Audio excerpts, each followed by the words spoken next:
patient atteint des maladies d'hémoglobine, suivi par, bien sûr, l'oncohématologie, la chirurgie transfuse, distribuée à notre niveau aussi.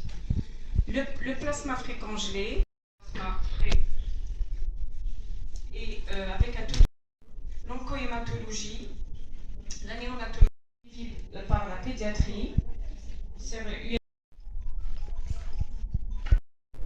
et nous avons donc passé tout notre temps à essayer donc de trouver ces donneurs et de les garder. C'est ça le plus important. Et ainsi, nous avons constitué un groupe de donneurs de sang total et même un groupe pour les donneurs de plaquettes. Parce que le sang total est une chose et le donneur de plaquettes en est une autre. Dans le don de plaquettes, on ne retire au donneur que les plaquettes, rien d'autre. Et puis on lui restitue tout le reste avec l'aide de machines spéciales que l'on appelle donc les cytaphérèses. Les cytaphérèses, oui. Voilà. Et donc notre association, son objectif c'était celui-là, avoir des donneurs, faire tous les examens nécessaires en ce qui les concerne, sur leur groupage, leur phénotype, etc. et les orienter pour le don de sang total et pour les plaquettes.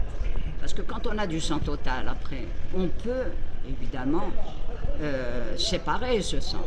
Et ainsi, on peut aussi, par le biais du sang total, avoir des plaquettes, on peut avoir des globules rouges et on peut avoir, bien sûr, du plasma.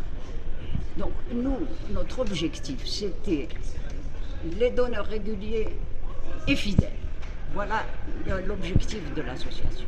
Très bien. C'était notre principal objectif et j'avoue que nous l'avons atteint. Très bien. Parce que quand on va à peu près vers 2000 donneurs de sang bénévoles réguliers et disons une centaine de donneurs de plaquettes prêts à intervenir à chaque fois qu'on leur fait appel, en plus de ça, nous avons fait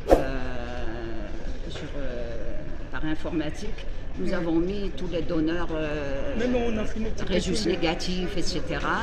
Parce que pour le résus négatif, on préfère les